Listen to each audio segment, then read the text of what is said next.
नमस्कार, स्वागत है आपका आपके अपने चैनल विद्यादायिनी में। आज से हम शुरू करने जा रहे हैं daily quick dose of current affairs. यहाँ आपको खबर मिलेगी वही जो आपकी परीक्षा में काम आए, तो ध्यान से देखते रहिए और नोट करते जाइए। शुरू करते हैं आज का वीडियो फटाफट से। अगर चैनल पर नए हैं तो इसको सब्सक्राइब कर लीजिए, आपको डेली इसी तरीके से करंट अफेयर्स की वीडियोज़ मिलती रहेंगी। शुरू करते हैं आज।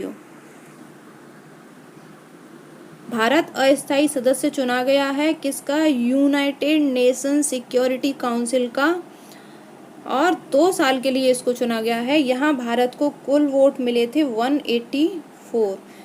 यहाँ 192 कंट्रीज जो हैं वो यूएन की सदस्य हैं, और यूएन डे मनाया जाता है 24 अक्टूबर को। ये आप याद रखेंगे, इसकी स्थापना हुई थी 1945 में। जम्मू कश्मीर प्रशासन ने स्थायी निकाय लेखा बजट नियम 2020 को स्वीकार करने को मंजूरी दे दी है। तो लेखा बजट नियम 2020 को स्वीकार करने की मंजूरी दी है जम्मू कश्मीर प्रशासन में। यहाँ से ये इतना इम्पोर्टेंट है। फिच रेटिंग ने भारत का आर्थिक परिदृश्य स्थिर से बदलकर कर दिया है नकारात्मक। पहले स्टेबल था, अब कर दिया है नेगेटिव।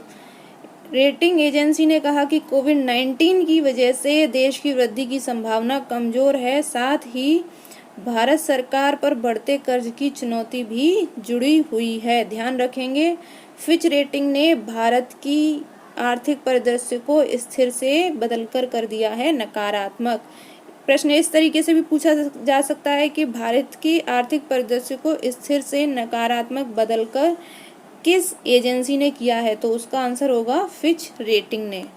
एशियाई विकास bank, the Asian development bank ने कहा कि विकासशील एशिया का हिस्सा रहे 2020 में जुड़े देश बड़ी मुश्किल से वृद्धि कर पाएंगे, और भारत की वृद्धि की प्रतिशत उन्होंने बताई है कि 4% तक कम हो सकती है।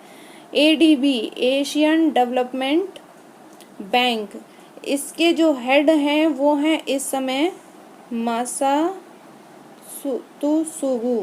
थोड़ा सा प्रोनाउंस गड़बड़ हो सकता है क्योंकि स्पेलिंग ही मासात्सुगु असांकावा, और इसके जो 68 कंट्रीज हैं वो इसकी मेंबर हैं। इसका हेडक्वार्टर है मनीला, फिलीपींस।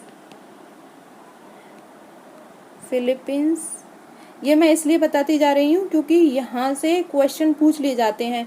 जैसे एडीबी अभी न्यूज़ में है, तो एडीबी का हेडक्वार्टर, इसका हेड, या इसके कितनी कंट्रीज इसकी मेंबर हैं, ये सब चीज़ें आसपास से पूछ ली जाती हैं, तो ये आप ध्यान रखेंगे। इसकी स्थापना हुई थी 19 दिसंबर 1966 में। नेटफ्लिक्स के सीईओ रीड हास्टिंग और उनकी पत्नी पैटी क्विलिन ने काले लोगों के ऐतिहासिक कॉलेज और विश्वविद्यालयों के लिए $12 करोड़ दान दिए। तो नेटफ्लिक्स के सीईओ का नाम आप याद रखेंगे, और इन्होंने कितने करोड़ डॉलर दान किए और किस लिए किए ये भी ध्यान रखेंगे। $12 करोड़ दान किए काले लोगों के ऐतिहासिक कॉलेज और विश्वविद्यालयों के लिए, और इनका नाम है रीड हास्टिंग। सैमसंग इंडिया ने कोविड-19 महामारी के खिलाफ जंग में सहयोग के लिए उत्तर प्रदेश राज्य आपदा प्रबंधन के लिए 2 करोड़ रुपए योगदान दिया है। उत्तर प्रदेश के सीएम हैं योगी आदित्यनाथ जी,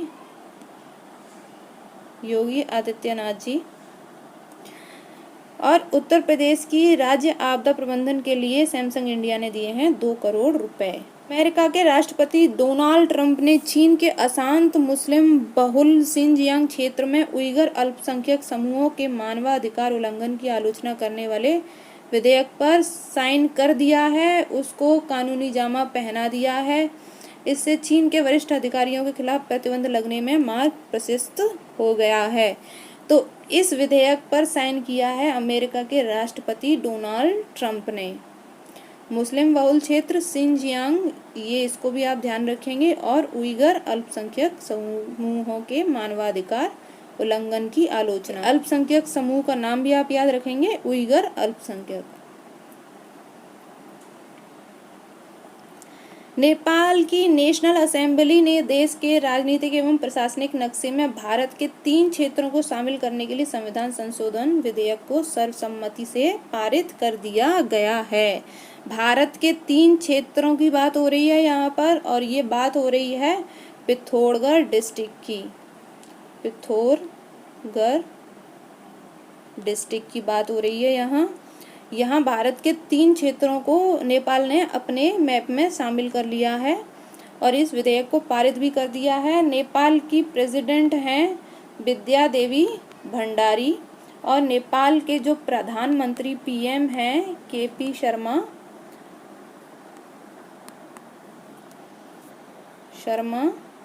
ओली। ठीक है।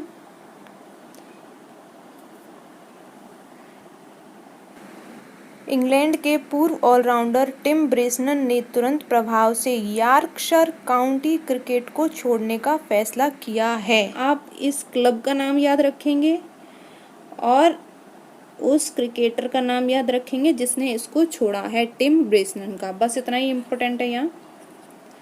इनका रिश्ता इस क्लब से 19 साल से चला आ रहा था। पाकिस्तान के पहले पुरुष टीवी प्रस्तोता तारिक अजीज का निधन हो गया, जो कि 84 वर्ष के थे।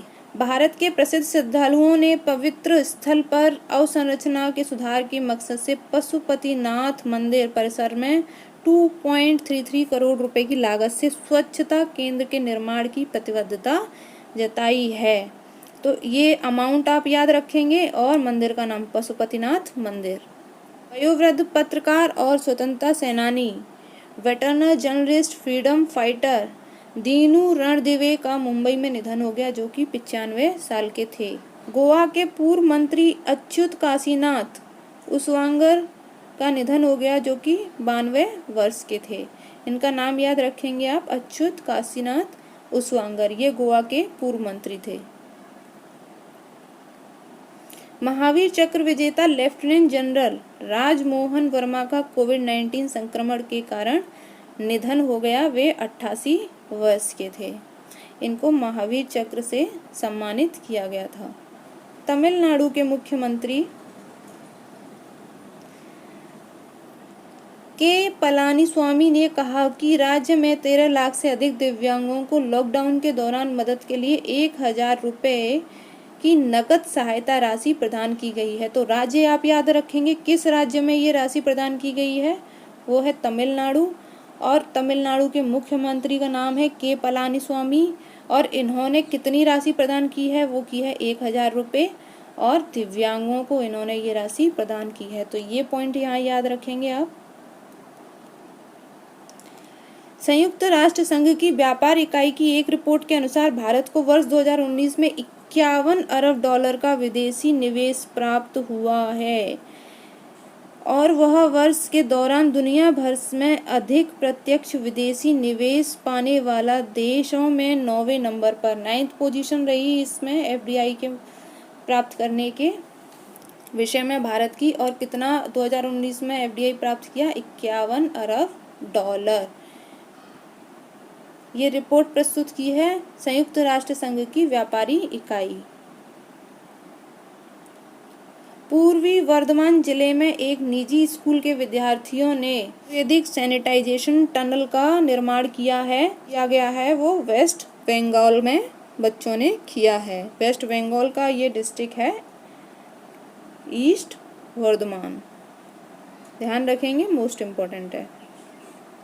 क्रिकेट ऑस्ट्रेलिया के सीईओ केविन रॉबर्ट्स ने पद से इस्तीफा दे दिया है। इसकी जगह T20 विश्व कप के मुख्य कार्यकारी निक हॉकली को अंतरिम प्रभार दिया गया है। आपको ये याद रखना है कि किसने, यानी केविन रॉबर्ट्स ने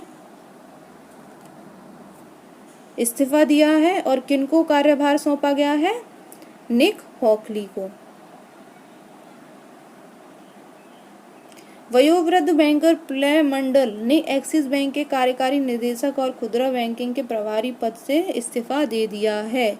सेवानिवृत्त कोष का प्रबंधन करने वाली संस्था कर्मचारी भविष्य निधि संगठन EPFO employees provident fund organisation ने कई स्थानों से दावों को निपटान की सुविधा शुरू की है। तो यहाँ से प्रश्न पूछा जा सकता है कि कई स्थानों से दावों के निपटान की सुविधा किसने शुरू करी है, तो वो उसमें आप आंसर देंगे EPFO हो सकता है ऑप्शन में, या फिर हो सकता है कि कर्मचारी भविष्य निधि संगठन।